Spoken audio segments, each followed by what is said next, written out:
తన యవ్వన జీవితంలో, తన యవ్వన కాలంలో ఇలాంటి లక్షణాలు కలిగిన వ్యక్తులు చాలా అరుదుగా మనకు కనిపిస్తుంటారు, చాలా తక్కువ.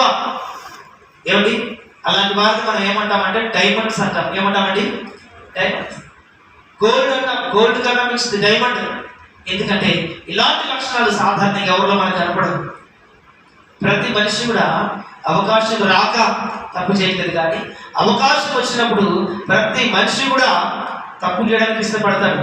దేవునికి భయపడరు, మనుషులకు భయపడరు, అధికారులకు భయపడరు, శిక్షలకు భయపడరు. అవకాశం ఉంటే తప్పు చేయడానికే.